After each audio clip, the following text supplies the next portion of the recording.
Hi, and welcome to Cause for Paws. My name is Connie Carter, and I'm your host, and thank you very much for staying with us and having a good time, because we've got a great show for you this time. We've got a wonderful guest, and of course we have those wonderful adoptable doggies. Unfortunately, we don't have kitties today, but we do have doggies, and you will be very impressed. We've got lots of good information for you, so please, I hope you stay with us the whole time. Before we get started, I just want to let you know that Bowie Claw is going to be having a microchip clinic on September the 22nd. That's Saturday, from 10 to 2 at Dogs and Cats Vet Referral on 197. And if you would like to have information, you're going to call Tara Kelly Baker, and her number is 240-462-2829.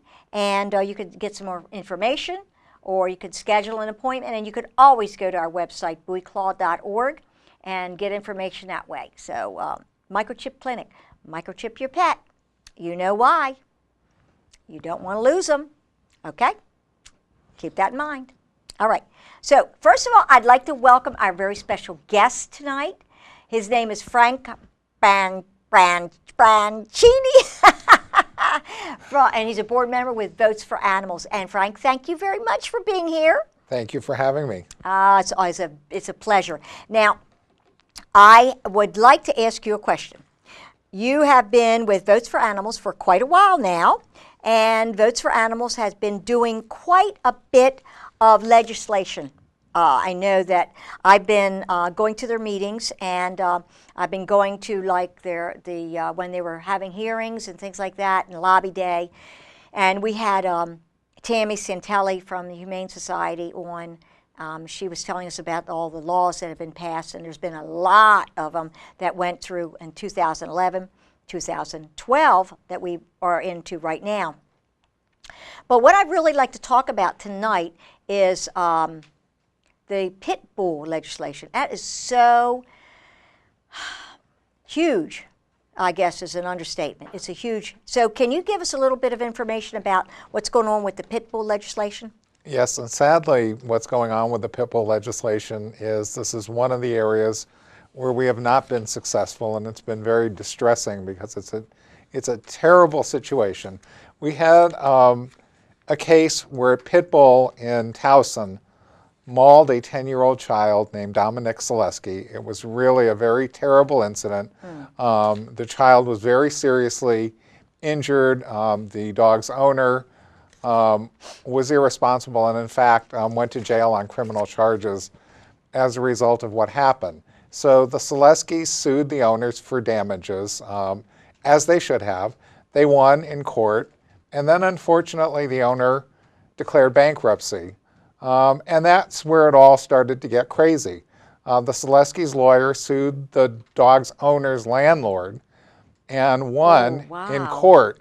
And the Court of Appeals issued a decision in Tracy versus Zaleski, holding the landlord liable for the damages caused by the tenant's dog.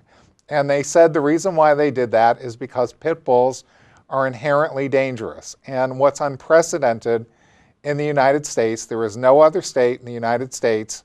What they did is they said, we now have strict liability for pit bulls and the old standard, which is called common law liability, for every other breed. There is no other state in the United States. There are many states that have common law liability. There are many states that have strict liability. No state has strict liability for one breed and common law liability for everybody else. And what they did, which is really crazy, is they extended the strict liability to third parties. In this case, it was the landlord. And they said anybody in Maryland that has the ability to exclude dogs from their premises can now be held liable if pit bulls and pit bull mixes, and only pit bulls and pit bull mixes, injure somebody on those premises. So that means that's commercial and residential landlords. That includes veterinarians, groomers, boarding kennels, pet stores, and dog trainers. And so what immediately happened was all of the tenant associations, the landlord associations, told landlords in Maryland, you cannot afford to rent to people with pit bulls. The liability risk is too great. So we have this immediate crisis, and the crisis hit big time this week. Last night or the night before, a community association in Baltimore told 1,500 tenants that they had to get rid of any pit bulls or pit bull mixes immediately.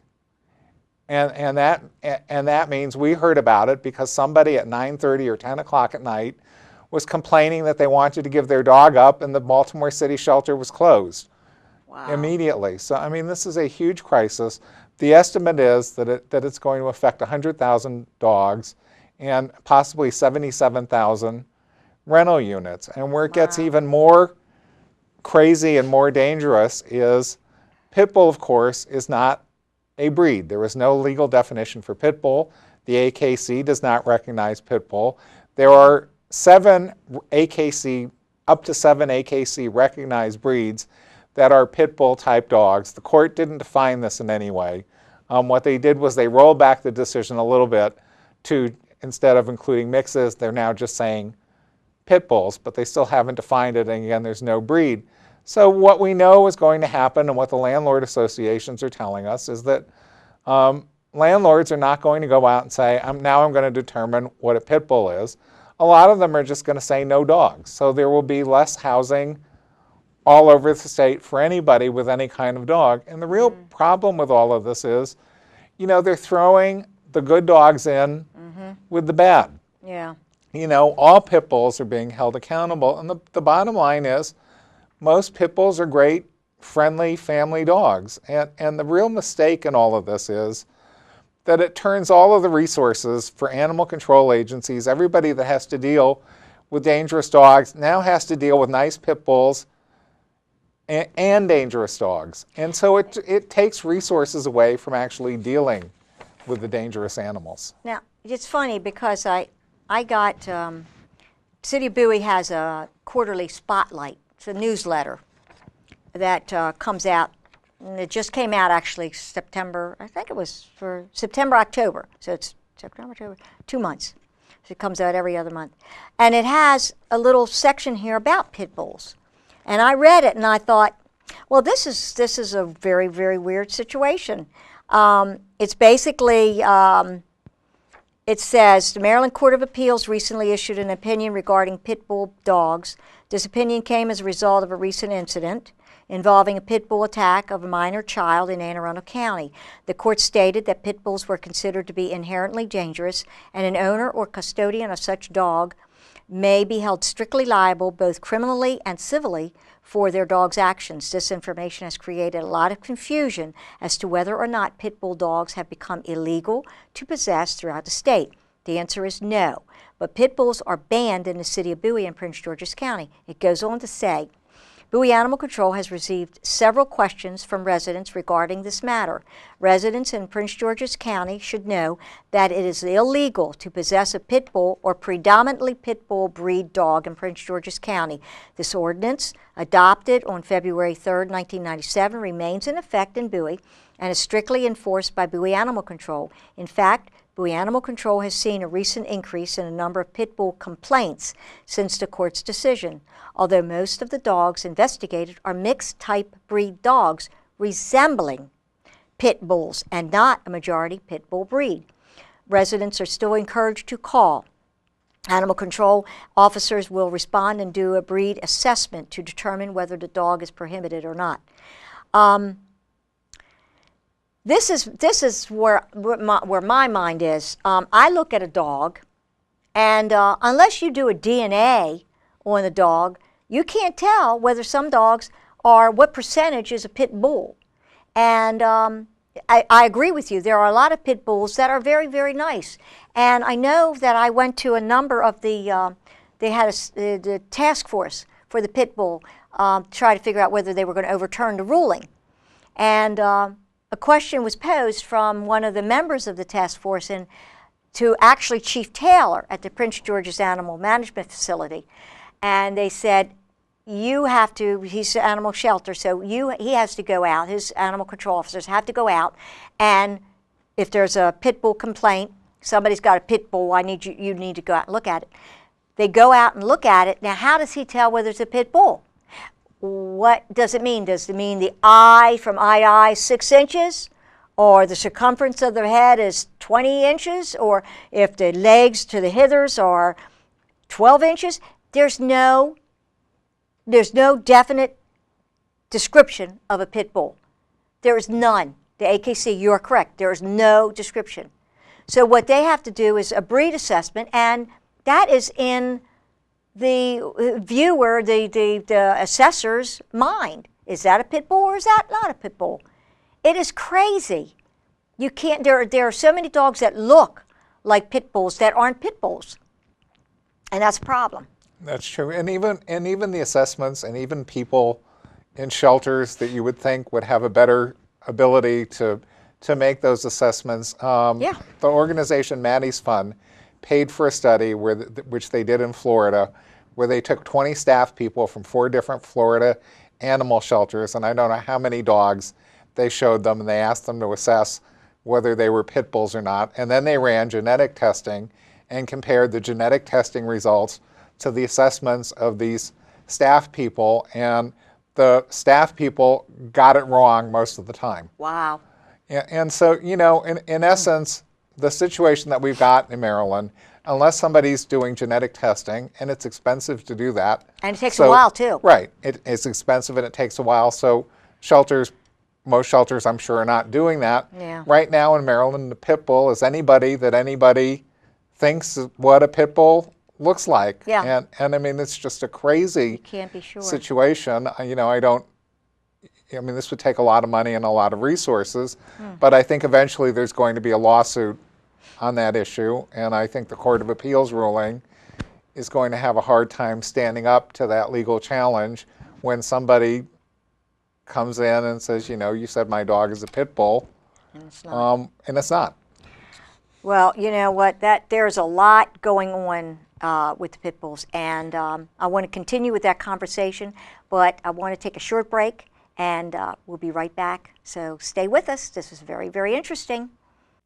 Canine heartworm disease is a deadly yet preventable disease that is transmitted by mosquitoes.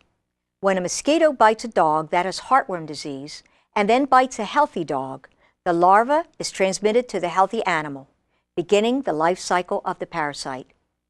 It takes 6 to 7 months from the time the healthy dog is bitten by the mosquito to when the adult worms are living in their heart. The good news is that this deadly disease is preventable if dogs are kept on heartworm prevention, like HeartGuard, Interceptor, or Sentinel.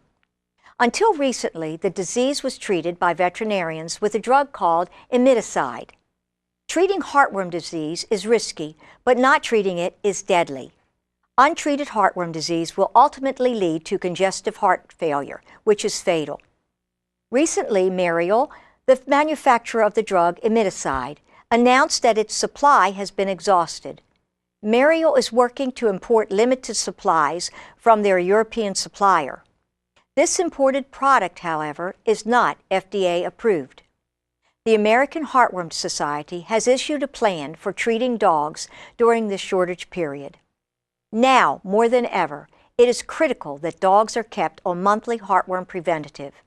Please take your dog to your vet for a heartworm test to make sure that they don't have the disease, and then start them on the preventative immediately. Thank you.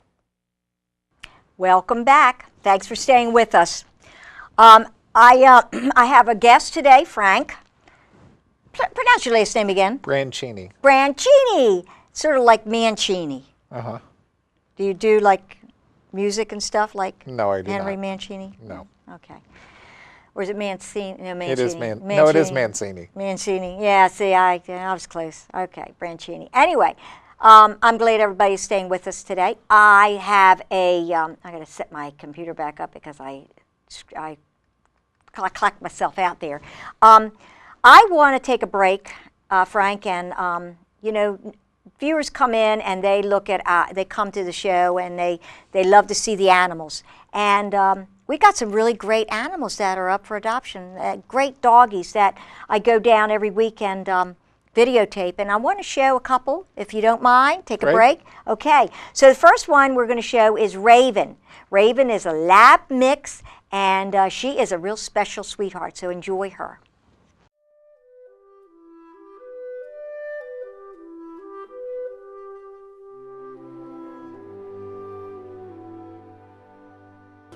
Look at this honey bunny. She is very, very curious. She's smelling everything. She's a wonderful little lab mix, a little girl. She's about a year old, so she's still very, very young and spry. Look at her. She's just like everywhere, everywhere. Her name's Raven. That's a good name. That's a very original name, Raven. Yeah, say hi. Yes. Say, I am available for adoption. I want to go play with that doggy over there. Raven is considered to be, I would say, a large dog, but not huge, you know. This is as big as she's going to get, not going to get any bigger. So, but labs are wonderful dogs. They're so wonderful. She's actually got a little bit of white on her little nose there. You see that? Isn't that cute? Isn't that cute? Guys, you got to see her. She's a sweetie pie, a 1-year-old female lab mix. Her name is Raven. And, oh, if you like the ravens in Baltimore, yeah, you could put a little raven neckerchief on her, walk her around the block. That'd be cool. Come and see her right away. You'll love her.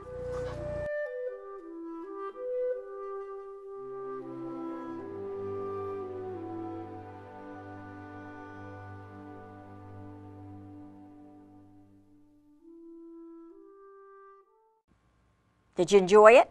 That was cute. Raven was very, very sweet. She's a very sweet dog. However, we have another one that's really, really cute, and her name is, I think it's JC, American Bulldog Mix. I'm going to show you this, and we'll be right back with our guest, so enjoy. Got to have them dogs.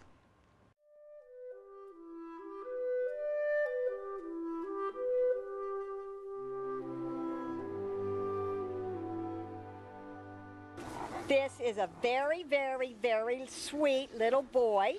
It is a 7-month-old. This is a puppy. 7-month-old American Bulldog.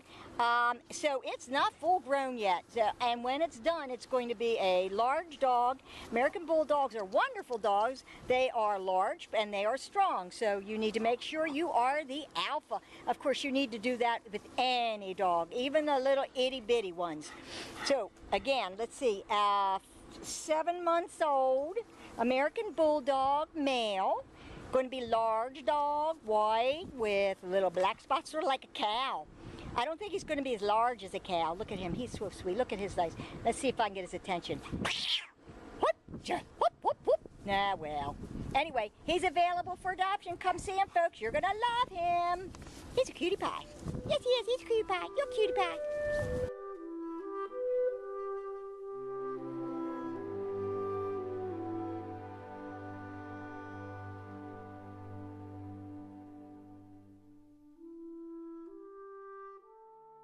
Thank you, guys. I hope you enjoyed the doggies. Both of them are very sweet. It's unfortunate that I can't show all the doggies that we videotape because we videotape every week down there. But you can always go on YouTube, go to Pet Harbor, check them out there. Pet Finder, you can actually go to the Prince George's website, and there are many, many animals there, loving animals that need homes. And hopefully, one day, you know, with all spay-neutering that we're trying to do. Speaking of spay-neutering, I'm sorry, Frank, I'm going to come say one more thing. Spay-neuter clinic, Spay Spot, down in Upper Marlboro, Prince George's County facility.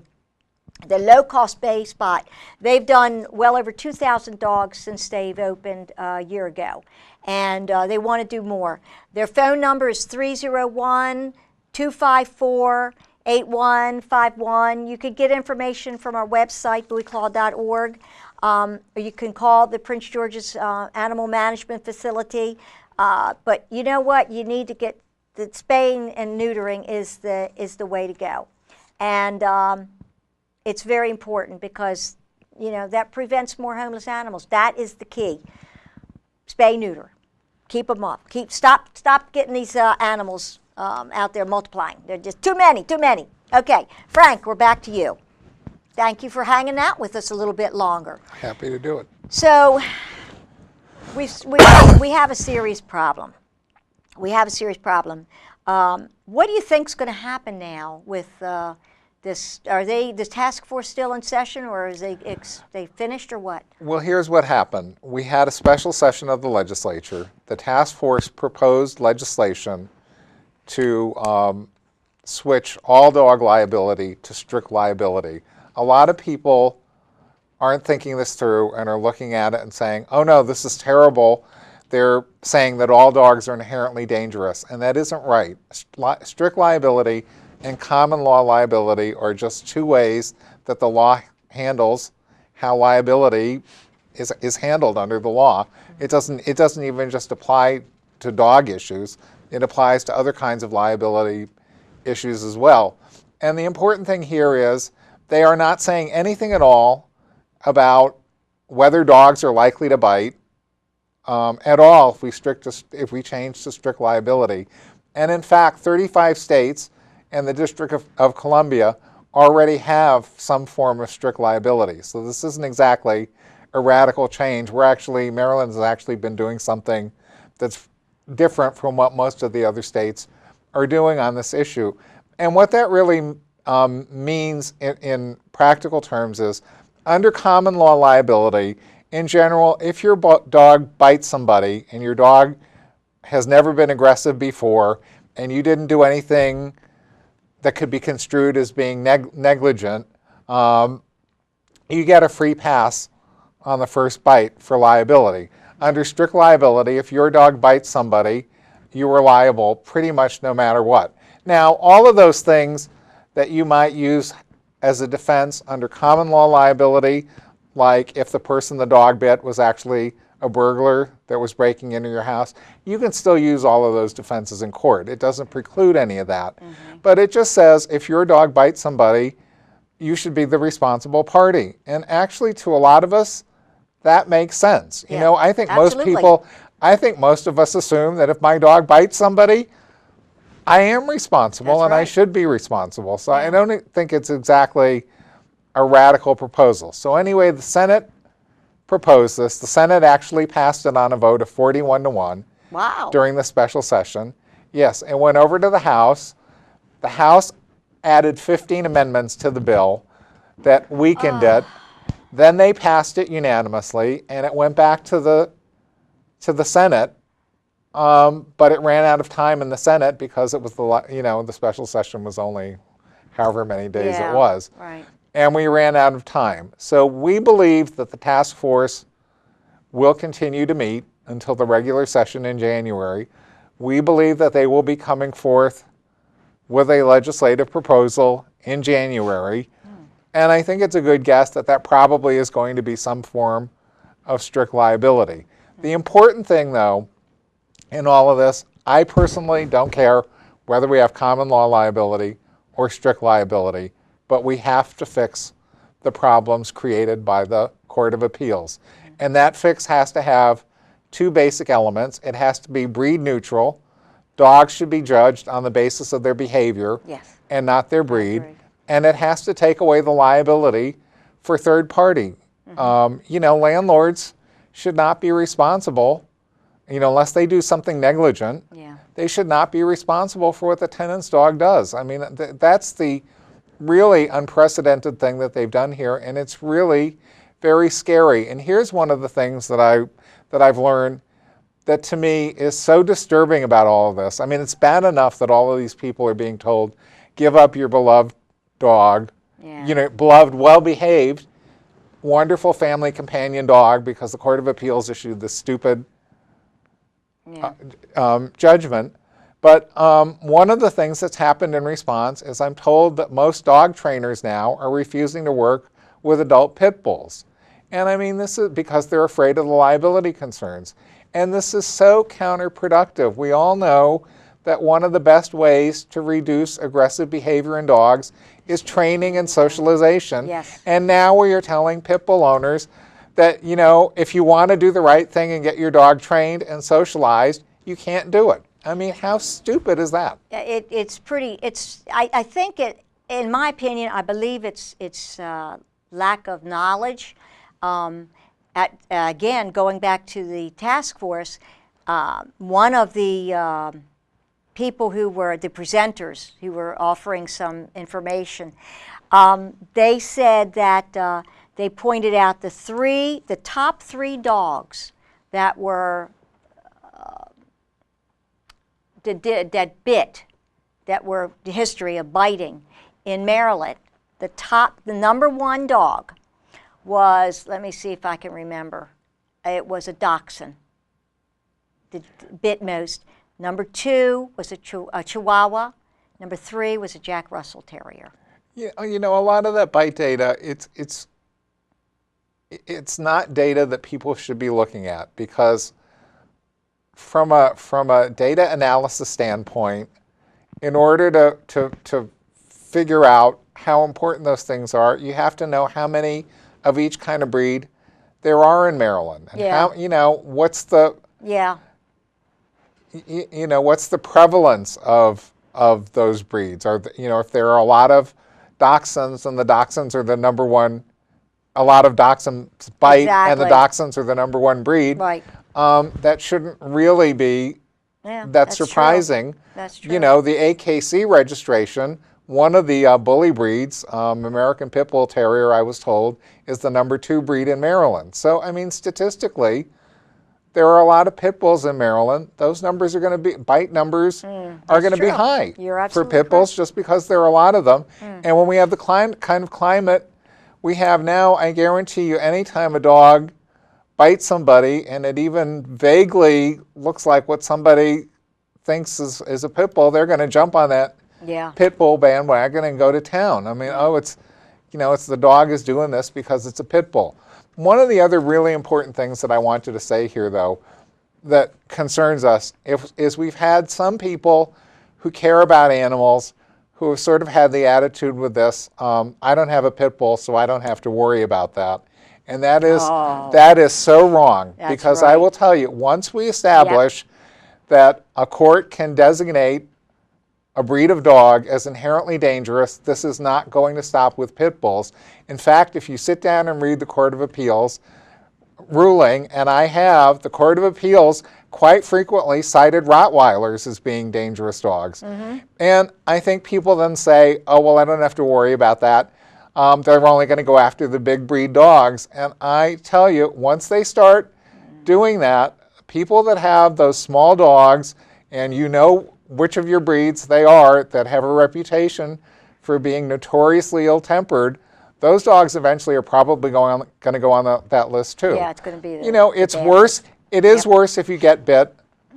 You know, the larger the dog, the more damage it can do. But you know, a Chihuahua, you know, vets will tell you this. A Chihuahua, if it bites you in the hand and gets the tendons, can do a lot of damage too. I've seen a 20-pound dog bite through somebody's hand, you know, where the tooth went completely in one side and out the other. Yeah. So, you know, and I mean, I will tell you this. I was once attacked by a dog in my neighborhood. It wasn't a pit bull. It was a golden retriever. When you have a dog that's coming at you going, exactly. You know, it's one of the scariest things in the world, and you don't care whether it's a golden retriever or a pit bull. You just want to get away, get away. Oh my gosh. Well, you know, speaking of dogs and cats, I'm just going to veer off for a second. I do that. I like to, you know, we're just got lots of stuff to cover because, you know, the viewers like to know all kinds of things. Do you know anything about the 4 flea myths? There are 4 myths about fleas. 4. 1, 2, 3, 4. Shall I tell you what they are? Yeah, because I don't know. Okay, the first one is, my flea prevention doesn't work. Well, the fact is, flea prevention does work, but it will only kill the fleas on your pet, not the fleas in your home. It can't stop newly hatched fleas in your home from jumping on your pet. You must treat your home and your yard as well. How about that? That's good. You probably knew that. Yeah. I did actually know that. But you didn't know it was they consider that a myth. I got this when I ordered my latest, I got my flea prevention, because my dogs are on flea prevention throughout the year. Yeah.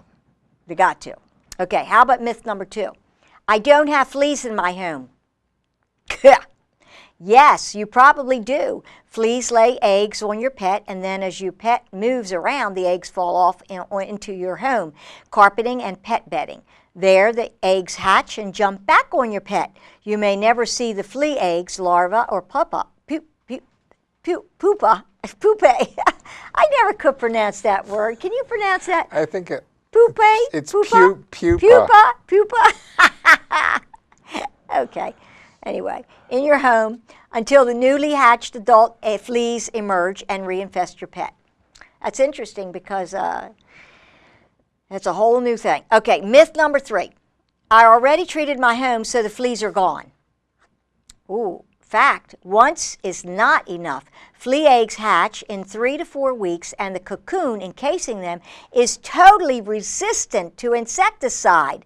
I didn't know that. So you must treat your home and yard again after 3 to 4 weeks to eliminate them. So some home and yard sprays can kill flea eggs, but not the flea pupae. For severe infestations, use foggers, which continue to kill fleas and flea eggs for several months. So you got to do it as they hatch. In other words, you got to do it before they, get them as soon as they hatch, before they lay more eggs. Isn't that interesting? Yes. I bet you didn't know that everything. I learned something there. I learn something every day. It's fun. It's fun. I think we got to take another break and see another dog. I think we need to see. I want to show you Bentley.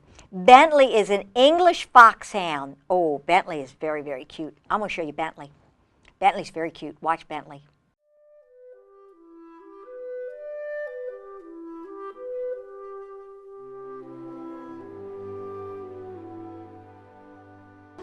Look at this sweetie pie. Oh my God, this is such a gentle little doggy. This is, do we know how old he is? No, there's no age here, so I would have to guess it's definitely Probably about 2. Okay, so it's definitely an adult, about 2 years old. This dog is so sweet and gentle and laid back. You would not believe it, folks. He's a sweetie heart. He's considered to be an English, whoops, here he goes, English foxhound. About 2-year-old male, and he is a fantastic doggy. He's available for adoption, of course. He's ready to go to his forever home. He is so, basically, I'm going to guess he's white and black. Oh, he's got like tricolor. He's a tricolor, sort of like a beagle, and he's got little spots here and there. Again, he's about 2-year-old English foxhound. He is so cute. He's ready to go to his forever home. He needs to get adopted. You need to adopt him because you will fall in love with this baby. Come see him right away. Say bye-bye. Hey, he's busy. He's busy. He's waiting for you, folks. Come see him.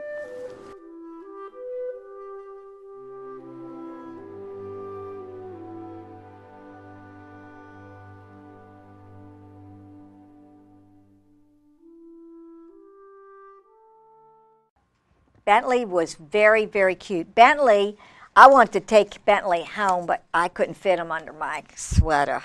But maybe next time. I see so many wonderful dogs down there. I mean, even if these dogs hopefully are adopted real soon or go to rescues. There's so many loving dogs out there.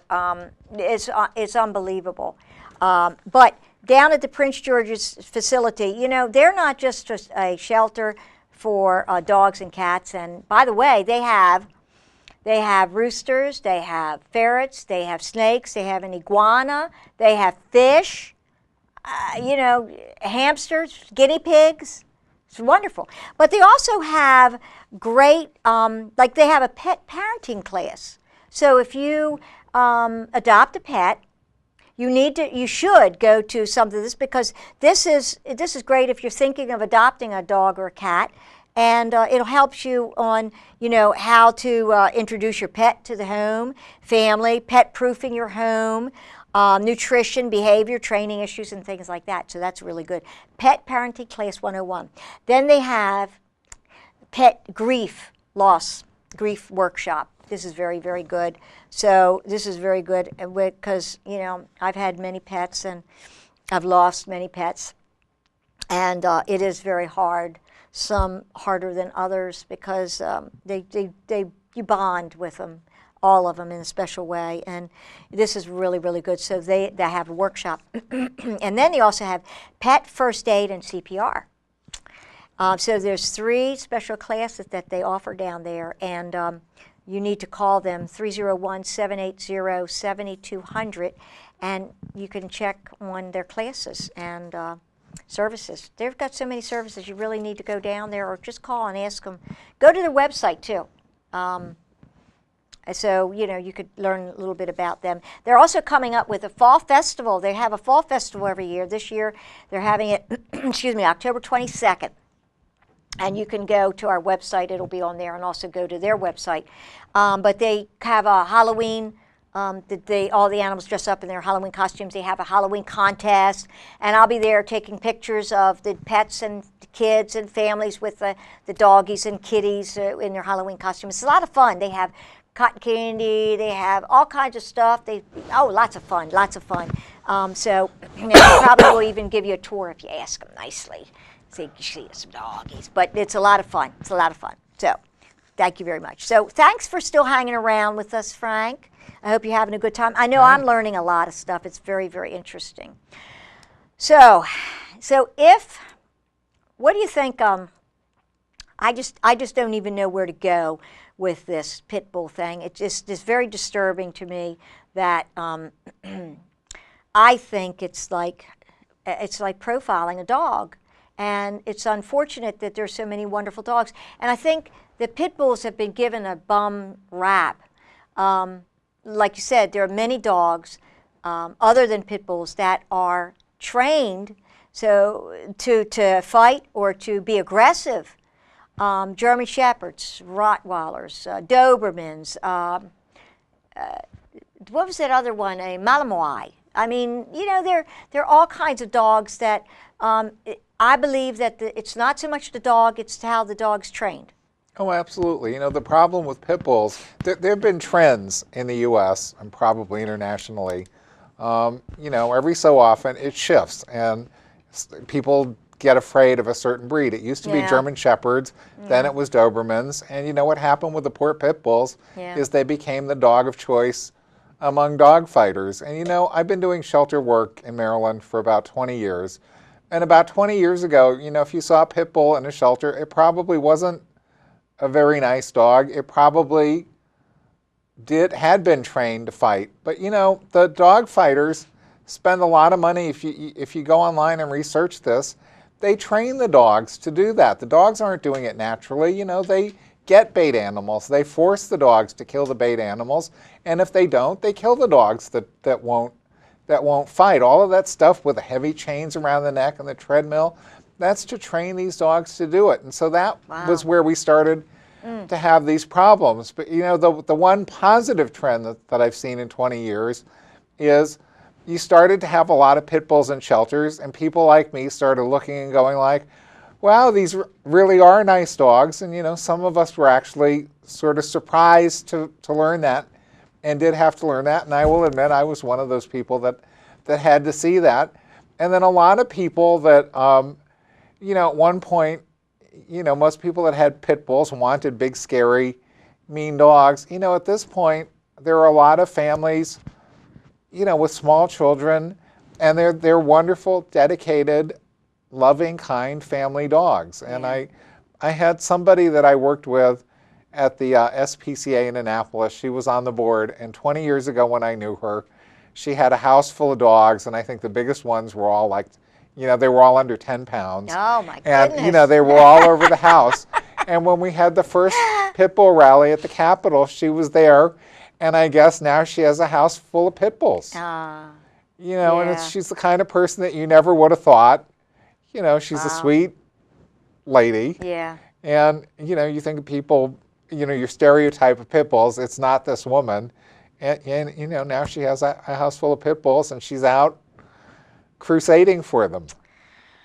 I tell you, there's always something going on. It really is. It's very sad, and the animals suffer because of the humans, what the humans have done to the poor animals. And we're supposed to be the protectors. We're supposed to be up at the top of the what they call the food chain. We're supposed to be the ones who are protecting the earth and the animals. That's what we were put here for. But well, I think that's one of the keys. That's one of the things that we have to do going forward, so that when we get to the regular session of the General Assembly in January, we don't have the same thing that happened in the special session happen again.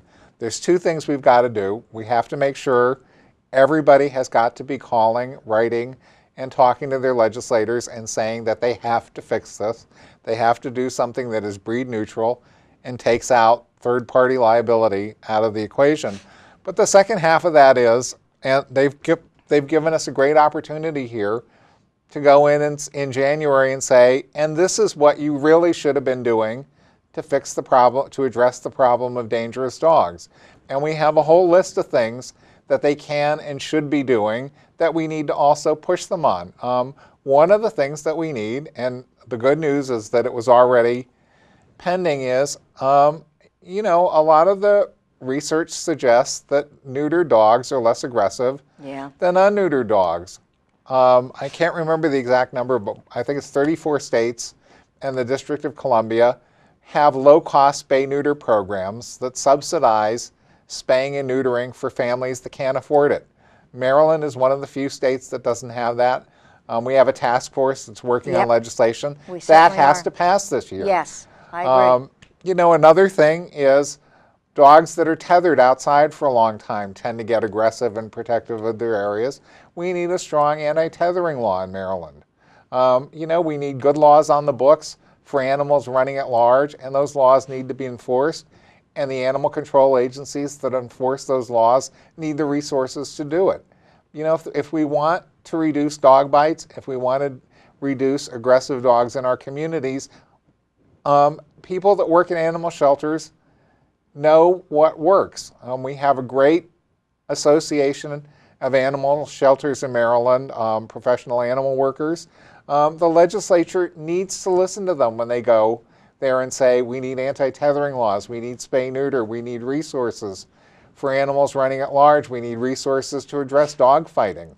You know, all of those things, and it will benefit the animals, but it'll make our community safer as well. So all of these things will benefit people as well as animals. Now, I know that I go to the meetings, Votes for Animals meetings. Maryland Votes for Animals. Excuse me, Maryland Votes for Animals. Maryland Votes for Animals. Maryland Votes for Animals. The website is voteanimals.org. I would strongly suggest that everybody go to the website and sign up to receive the information. That way, when anything's happening, because I get the, you know, the little email saying, here's your senator, click here. They make it very easy. They even say, suggest, these are some things that you could suggest, we suggest you say. They even help you, because a lot of people are, well, I don't know what to say. I don't want to do this. I don't understand. Well, you know what? Maryland Votes for Animals does a great job of letting us know and guiding us on what to do. We always tell you what to say when we send something out. And recently we have a couple of really talented computer experts that have been helping us with our website, and lately we've been sending out action alerts where you don't even have to write anything. You know, you can click on something and it'll automatically go to the right people. I said, holy mackerel, I mean, come on, click, I'm done. I love it. And you know, this is being done by two guys who are volunteering their services. Yeah. Don't you love that? I do. You know, there's so many animal lovers out there. We need to educate the public. We really do. I think that that's a very big key. Spay neutering, socializing, obedience training, education of the public, and you know, it would be a wonderful, wonderful world. Oh, that sounds like a song. It's a wonderful world. Oh, I think we need to take a break.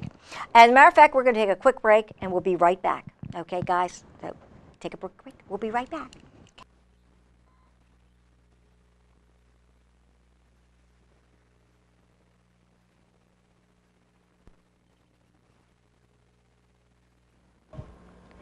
If you allow two dogs and their surviving offspring to breed for 6 years, In that time, you'll have produced 67,000 dogs. If you allow 2 cats and their surviving offspring to breed for 10 years, in that time, you'll have produced 80,399,780 cats. Please help us end this tragic overpopulation problem by spaying or neutering your pets. Each day, 70,000 puppies and kittens are born in the United States. As long as these birth rates exist, there will never be enough homes for all the animals. As a result, millions of healthy, loving cats, dogs, kittens, and puppies face early death as a form of animal control. Others are left to fend for themselves against automobiles, the elements, animals, and cruel humans. What can you do to stop the suffering? Please spay or neuter your pet to prevent more homeless animals, because they are a cause for Paws. Thank you.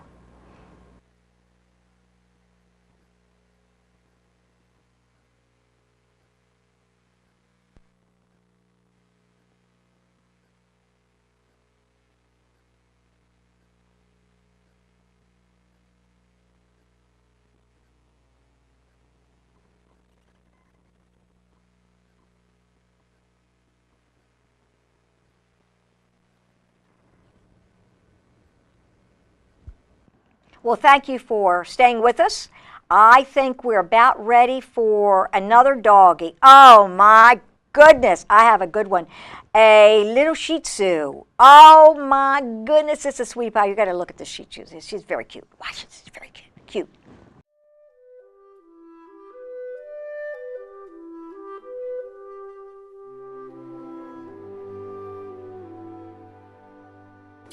Oh, there you go. Look at this cutie pie, folks. This is a 4-year-old male Shih Tzu. He's very, very cute. He's so sweet. I saw him dancing a little while ago. He likes to dance. Those small dogs are so cute because they seem to like to dance. Let's see if he's going to dance. Is he going to dance? Look at that. Oh, he's so cute. He's a sweetheart. Male Shih Tzu, about 4 years old.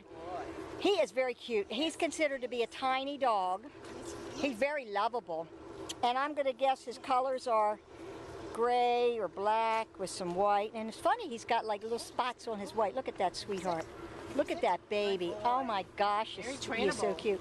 Yeah, he's very smart. Yeah. He's listening very well, isn't he? Sit. Yes. Let's see if he'll sit. Yes. Okay. Oh, he says, no, I want that hot dog. Yeah. When in doubt, give him a little slice of hot dog. They love that. Sit. Good. Look at that. He's a sweetie pie. 4-year-old male Shih Tzu, small doggy. He needs a home. Come see him.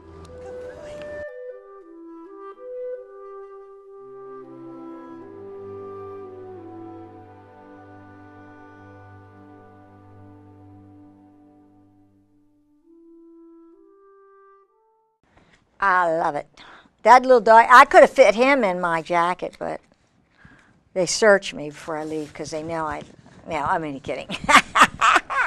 They're cute. I have this little story. I'm not sure.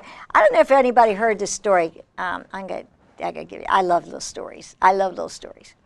This is the starfish story. Have you ever heard the starfish story? I have heard the starfish story. I wonder if any viewers out there, have you heard the starfish story? I see 1 or 2, but not everybody, so I'll have to share. I'm going to share you a starfish story.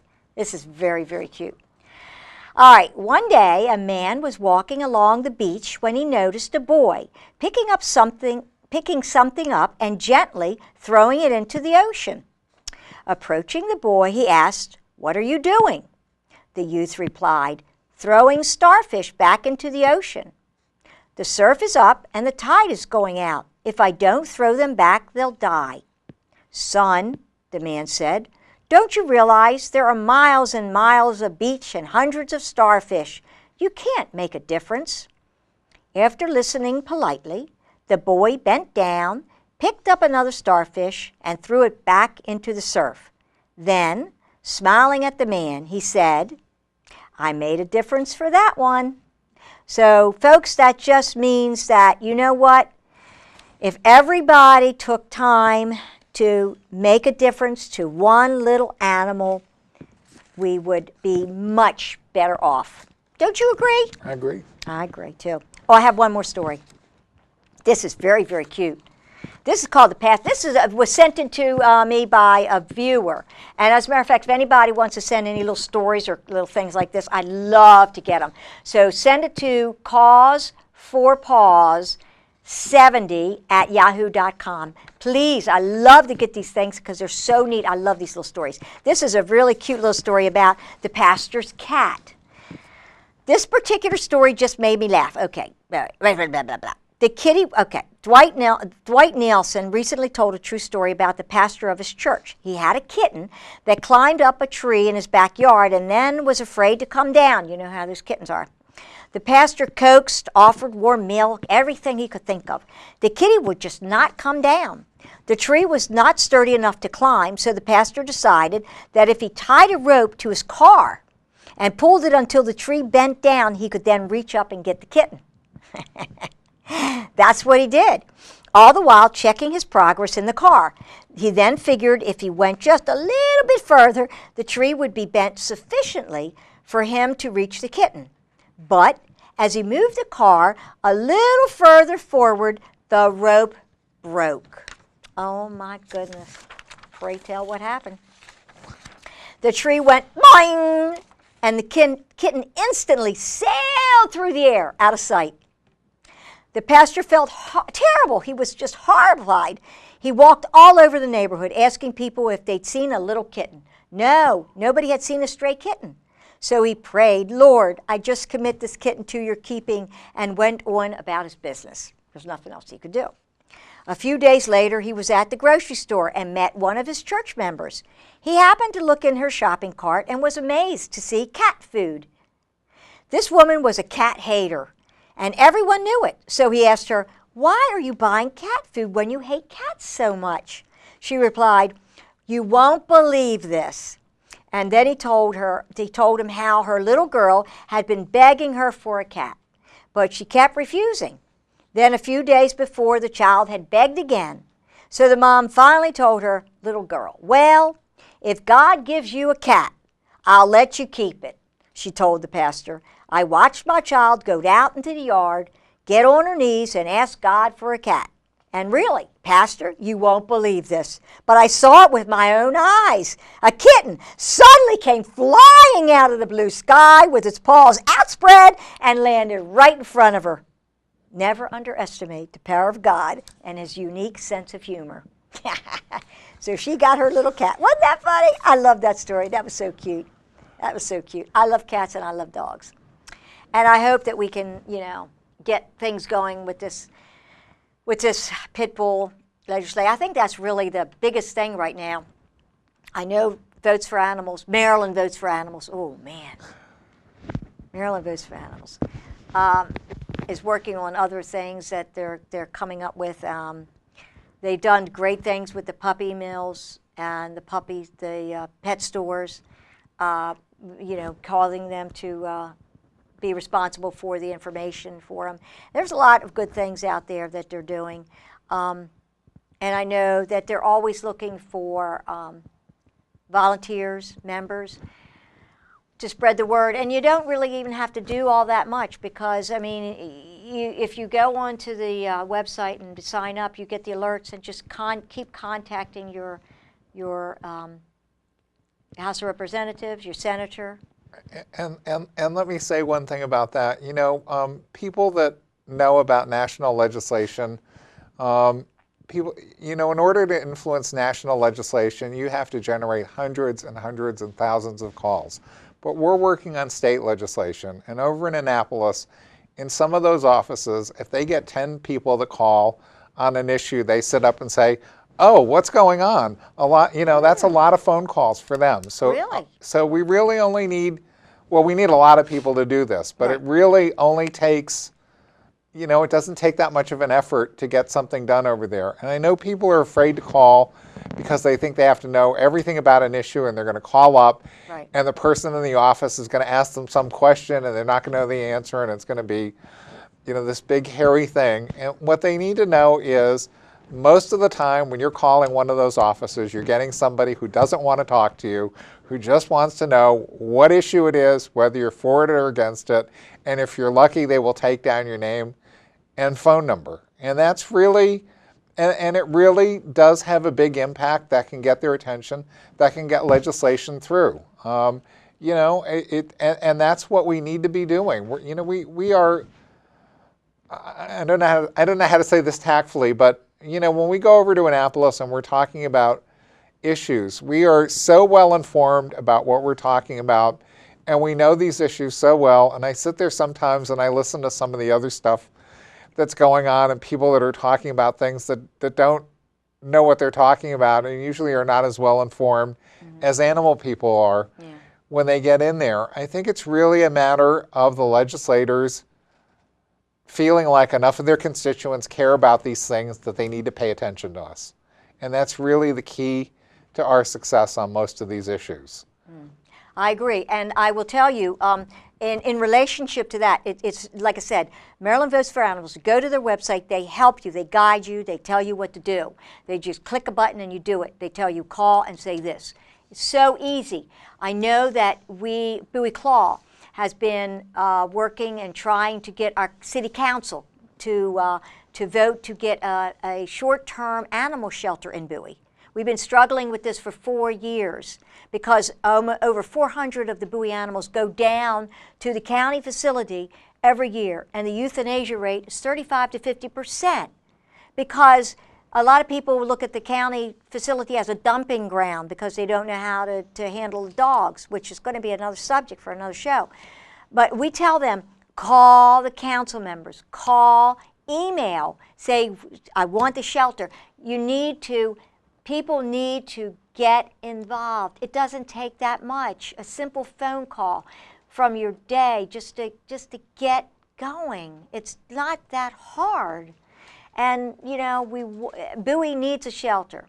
We can't let the Bowie pets go down to the county. There's too many. We had a situation now. Somebody contacted us, and the wife contacted us. The husband is being deployed. They need a place for their little doggies because they don't want to surrender them. They don't want us. They love their dogs, but they can't take them with them. They only want a foster home for like a couple years. And I sent out an email, and we've gotten such an overwhelming response. Caring people want to help. And that's what we need to do with the shelter, with the Bowie shelter, with the short-term shelter. It's not a huge shelter. It's a little shelter. And it's just a place where we can keep the Bowie pets so that they don't go down to county. We can keep them in Bowie, find a foster home, find an adoption, find something for them. That's what we need to do with the pit bull legislation. Citizens need to get involved. So I urge everybody to go onto the website and sign up and contact Bowie Claw. Get on our website, sign up for your emailing so you know what we're doing. When to go to the city council meetings, when to go to the General Assembly, to sit and listen to the spay-neuter task force, which I'll be going to again when it starts up. So there's many things. We need people who can do that, but even if you can just spend 5 minutes making a phone call, yeah. And believe me, we don't send out, I know people get on these lists where you get inundated with stuff. We do not send out a lot of stuff. Even when the legislature is in session, it's not even once a week. I mean, we're asking a couple of times a year for 5 or 10 minutes. And if that's all, we need people who can do a lot more than that. But if that's all you can do, that is a huge, huge help. Well, we're going to go for and that, it's the and same we're thing going in to wrap. Bowie. We're going to wrap. We've been told I got to hurry it up. So thank you very much, Frank, for being here. I appreciate that. Maryland Votes for Animals, BowieClaw.org. And please remember, spay or neuter your pets, because we don't need any more homeless animals. And they are a cause for Paws. Thanks for everybody for joining us. See you next time. Bye-bye.